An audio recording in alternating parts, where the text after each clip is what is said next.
மகன் இயேசு காந்தி பிறந்தது பூமியில் எதற்காக? தோழா ஏழை நமக்காக, தோழா ஏழை நமக்காக. ஹலோ, யாருப்பா? மாப்பிள்ள அறிவானந்தமாப்பா, நல்லா இருக்கியா? என்னப்பா அப்பாட பேசணுமா? அப்பா வயக்காடு இருக்காரா இல்ல வீட்டுல இருக்கா தெரியலப்பா. பார்த்து கூப்பிடவா? இல்ல பாக்குறேன்ப்பா. முத்தையா, முத்தையா, உன் பையன் என் மாப்பிள்ள போன் பண்ணிருக்கேன்.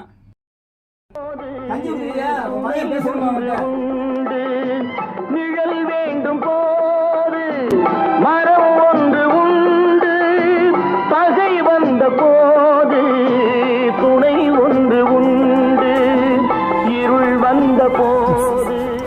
ஹலோ, மகன் போன் போட்டா உலகத்தை மறந்துடுவேன். தம்பி இனியா நல்லா இருக்கியா? நல்லா இருக்கேன்பா. நல்லா உடம்புலாம் பாத்துக்கோயா. சரிப்பா. இப்பயும் குடிச்சுக்கிட்டு தான் தெரியுறீங்களா இல்ல குடிக்கிட்டே விட்டுட்டீங்களா? இல்ல இப்பெல்லாம் குடிக்கிறதே இல்லையா தம்பி? அம்மாவை நினைச்சு குடிச்சிட்டு கிடக்காங்க. அம்மாதான் போய் சேர்ந்துருச்சு. எனக்கு இருக்குது நீங்க மட்டும்தான். நீங்களும் குடிச்சு உடம்பு கெடுத்துக்கிறாங்க. அதெல்லாம் இல்லப்பா, இந்த காட்டுல வந்து சோளம் போட்டிருக்கேன். போன் காசு அளவு கூட வரல. இந்த வட்டம் நட்டமாயி போச்சு. உங்களுக்காண்டி நான் தான் வெளியூர்ல வந்து கஷ்டப்பட்டுக்கிட்டு இருக்கேன். நீங்க எதுக்கு வேலைன்னு வேலை வெட்டியை கருத்துக்கிறீங்க? இல்லப்பா, என் உடம்புல தெம்பு இருக்க தட்டிக்கும், காலில் வலு இருக்க தட்டிக்கும் நான் தானப்பா பாக்கணும். அதுக்கப்புறம் நீ வந்து பாத்துக்கோ.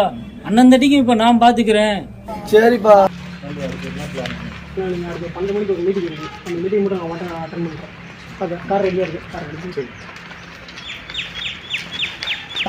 இந்த சார் கிளம்பிட்டாரு. இருங்க, நான் வேலையை முடிச்சுட்டு கூப்பிடுறேன். சாமி, நைட்டு போன் பண்ணியா? சரிப்பா, சாப்பிட்டு உடம்பு கிடம்ப பாத்துக்கோங்கப்பா. சரியா தம்பி, நீயும் உடம்ப பாத்துக்கையா.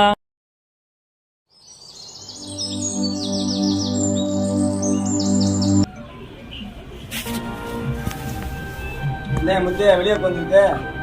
சூரியன் உச்சிக்கு வந்துருச்சு. கஞ்சி குடிச்சியா குடிக்கலையா? இல்ல, நாளாச்சியா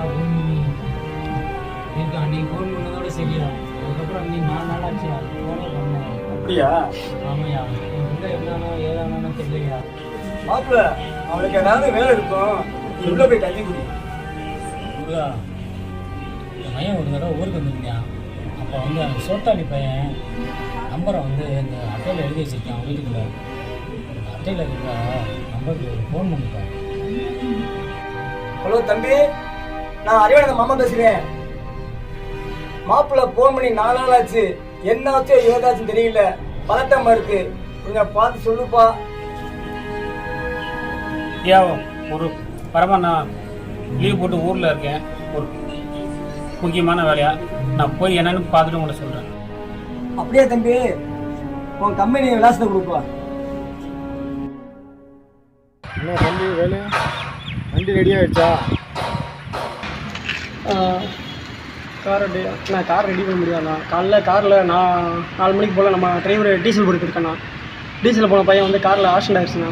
ஆக்சிடென்ட் ஆகி சம்பவத்தில் டிரைவர் வெளியே வந்துட்டேண்ணா. போலீஸ் எல்லாமே என்கொயரி பண்ணிக்கிட்டு இருக்காங்க. இப்போ என்ன இருக்கிற பிரச்சனையில் இது ஒரு பிரச்சனையா என்னான்னு பாரு. ஏற்கனவே ப்ராஜெக்ட்டுக்கு வந்த 4 எம்டியில் ஒரு எம்டி வேறு இறந்து விட்டார்னு. அது வேறு பெரிய பிரச்சனையாக இருக்குது. சரிண்ணா, நான் பார்த்துக்கிறேன். போய் ப்ராஜெக்ட் விஷயமா பேசுங்க இல்லைங்களா? அதை என்ன ஏன்னு பார்த்து பேசிட்டு வாங்க. மற்றதுக்கப்புறம் நான் பார்த்துக்கிறேன். இல்லையா, பின்னாடி எதுவும் பேக்ரவுண்டு ஆல் பேக்ரவுண்டு எதுவும் இருக்கா?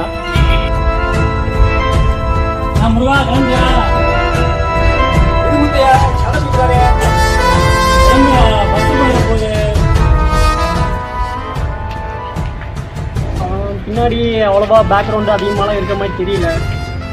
பின்னாடி அவங்க அப்பா ஒரு விவசாயி. பிரச்சனை வராது, பார்த்துட்டு விவசாயி தானே. சரி, என்னான்னு பார்த்துக்கோ. மாப்பிள்ள, இவ்வளோ பெரிய ஊரில் எப்படா விலாசத்தை கண்டுபிடிக்கிறது? வாங்கினப்போ ஒரு பலாப்பழ கடை இருக்குமாப்பா, போய் கேட்போம். சரியா, நான் திரும்பி வாடுறதுக்குள்ள எந்த பிரச்சனையும் இருக்கக்கூடாது. சரிங்க, நீங்கள் திரும்ப வரவங்களையும் எந்த பிரச்சனையும் இருக்காது. சரியா, போய்ட்டு வாங்க.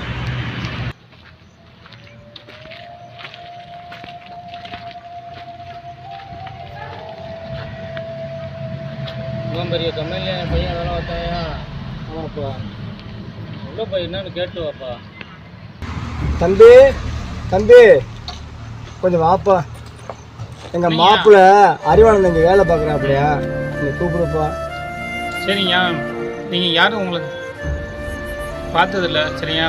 உள்ள மேனேஜர் இருக்காரு, நான் கேட்டு சொல்கிறேங்க. சரிப்பா. சரிங்களா? சரி.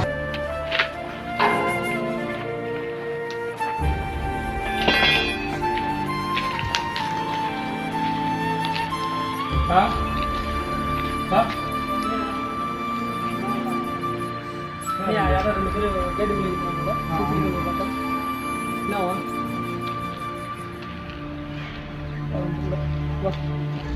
சரி, நீங்கள் வேலை பார்த்துக்கலாம். சரி, நீங்கள் அறிவானந்த அப்பா, மாமா அதே இங்கே வேலை பண்ணுறாங்க பார்க்குறேன். அப்படிலாம் யாரும் இல்லை. அப்படிலாம் யாரும் இல்லையா? கம்பெனி எப்படி மாறி வந்திருப்பீங்க? வேற வேற கம்பெனி யாரும் இல்லை. கம்பெனி கம்பெனி மாறி வந்திருப்பீங்க. கம்பெனி கம்பெனி மாறி வந்து நிற்கிறாங்க. கிளப்பிக்கும் போது போயா போயா.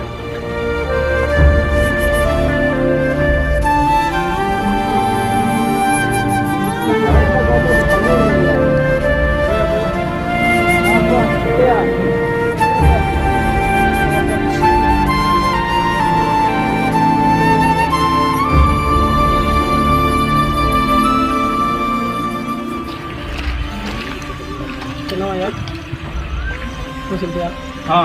அனுப்பிட்டீங்க.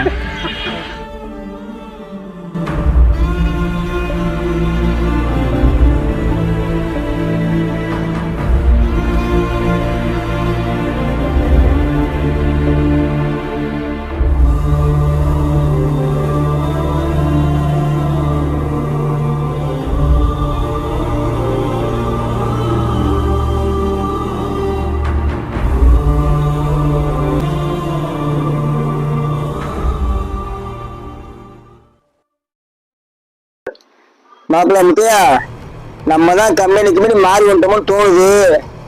விடு மாப்பிள்ள. யார் பாரு, அறிவானத்தோட அப்பா மாதிரி இருக்கு. அப்பா நல்லா இருக்கீங்களாப்பா? நல்லா இருக்கேன்ப்பா. துணி பையில போட்டா பாத்துருக்கீங்க, உங்க போட்டாவை துணி பையில வச்சு உங்களே பாத்துக்கிட்டு இருக்கான்ப்பா.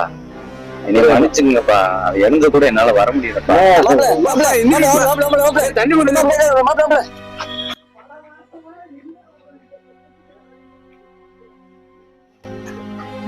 அப்பா எந்திரிப்பா. அப்பா எந்திரிப்பா. மாப்பிள்ள என்ன மாப்பிள்ள? என்னப்பா என்னப்பா ஆச்சு?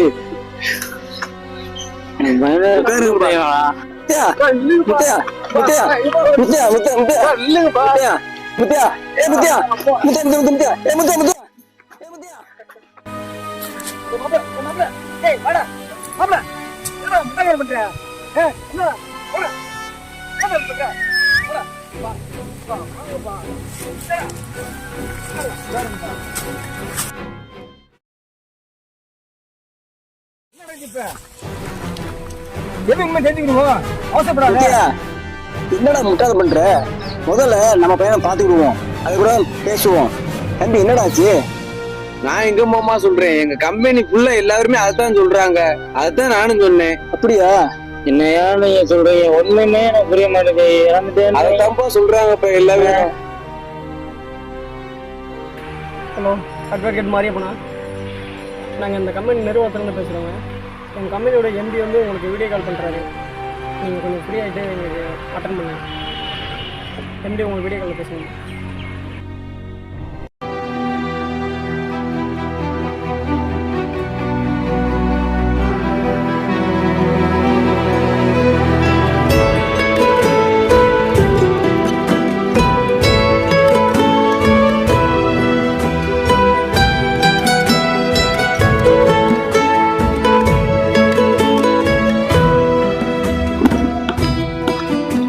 ஐயா ஐயா, என்ன இங்க உட்காந்துருக்கீங்க? யாரு தம்பி? ஐயா நான் நம்ம ஊர் தாங்க ஐயா. நம்ம ஊரா? நீங்க பார்த்ததே இல்லையாப்பா? எனக்கு தெரியலையா? வாங்க. நம்ம கம்மாக்குறவங்க கந்தசாமி மக வக்கீல் குடியாப்பா. என்ன இங்க உட்காந்துருக்கீங்க? என் மைய கோயம்புத்தூருக்கு வேலைக்கு இருந்தாயா. சரி. எப்பயுமே 4 நாளைக்கு முன்னாடி போன் பண்ணேன். இப்ப போனே பண்ணே என்னன்னு கேட்டீங்க தேடி இருந்தா கம்மாடி யாரு அங்க வேலை பார்க்கலன்றாங்க. சிலர் இறந்துட்டேன்னு சொல்றாங்க. என்னன்னு எனக்கு ஒண்ணும் புரியலப்பா. பாத்துப்பா. சரி, நீங்க ஒன்றும் கவலைப்படாதீங்க. நீங்க நம்ம ஆஃபீஸ் தெரியுமில்ல? சரிப்பா. நம்ம ரூம்ல போய் தங்குங்க. சரிப்பா. நாளைக்கு காலை இது என்னன்னு பார்ப்போம். சரிப்பா. எந்திரிங்க. சரிப்பா. வாங்க வாங்க. சரியா? அவங்கள தேடி வந்து நம்ம போக வேண்டாம், நம்மளை தேடி அவங்கள வர வைப்போம். சரியா? நீங்க நேரம் என்ன செய்ய, ஆட்டோ பிடிச்சி நம்ம ரூம் போய் தங்க. நாளைக்கு என்னன்னு பாத்துருவோம். சரிங்களா? தம்பி அட்வொகேட் மாரியப்பன், நீங்கள் நேர்மையாக படித்து நேர்மையாக அட்வொகேட்டாக இருப்பீங்கன்னு நினைக்கிறேன். எங்ககிட்ட மோதுறது நல்லா இல்லை, பார்த்துக்கோங்க. சாதாரண கிராமத்துக்காரனுக்காக இவ்வளோ போராடுறது தப்பு, நீங்கள் போராடுறது வேஸ்ட்டு. தம்பி, நாங்கள் நினச்சா அந்த கிராமத்துக்காரன் மட்டும் இல்லை, அந்த கிராமமே இல்லாமல் பண்ணிடுவோம். நான் சந்தேகப்பட்டேன், ஆனால் இப்போ கன்ஃபார்ம் பண்ணிட்டேன். என்ன சொன்ன? சாதாரண கிராமத்துக்காரனா? ஓ, நீங்கள் மேலேருந்து மிதிச்சிட்டே இருப்பீங்க, நாங்கள் கீழேருந்து அடி வாங்கிட்டே இருக்கணும், அப்படித்தானே? உங்களுக்கு எவ்வளோ சொன்னாலும் பரவாயில்ல, சொல்லுங்கள், அதை செஞ்சு முடிச்சிடுவோம். பணம் இருந்தால் என்ன வேணாலும் வாங்கிடுவீங்க, அப்படித்தானே? ஒரு பணக்காரனுக்கு பிரச்சனைனா பணமும் ஆள்பலமும் வந்து நிற்கும் பக்கபலமாக. அதே ஒரு ஏழைக்கு பிரச்சனைனா சட்டமும் நாங்களும் தானே வந்து நிற்போம். அறிவானந்தம் விபத்தில் இறந்துட்டான்னு நீங்கள் சொல்கிறீங்க, அது எப்படி நடந்துச்சுன்னு நான் கண்டுபிடிக்கிறேன்.